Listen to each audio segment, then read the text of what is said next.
આલુ પરોઠા જોઈને ખાવાનું મન થઈ જાય ને એવા બન્યા છે ને, તો ચાલો રેસીપી શરૂ કરીએ।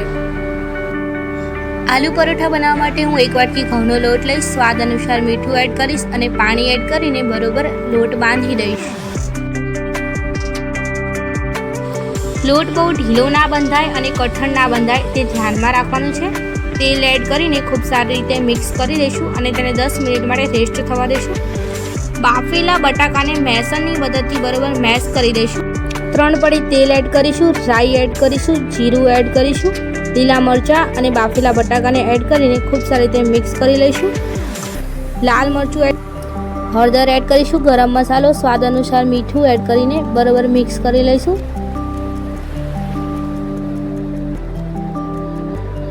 2 મિનિટ સુધી સતત હલાયા કરીશું। ત્યારબાદ લીલા ધાણાને એડ કરીશું અને તેને પણ ખૂબ સારી રીતે મિક્સ કરી દઈશું।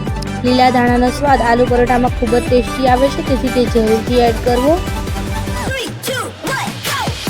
10 મિનિટ પછી લોટને બરોબર મસળી દેવાનું અને તેની રોટલી વણી દેવાની। રોટલીને આપણે ગોળ શેપમાં વળી લેવાની છે। તેને વણ્યા બાદ જે મસાલો હતો તેને આપણે આમાં એડ કરીશું અને તેને મિક્સ કરીને રોટલી ફરીથી વણી લઈશું। તવા ઉપર તેલ નાખીને તેમાં પરોઠાને નાખીને ઉપર ફરીથી તેલ એડ કરીને બરોબર તળી લેવાનું। આપણે પરોઠાને બીજી સાઈડ પર તેલ એડ કરીને ખૂબ સારી રીતે શેકી લઈશું। તમે જોઈ શકો છો કે આપણો પરોઠો રેડી થઈ ગયો છે।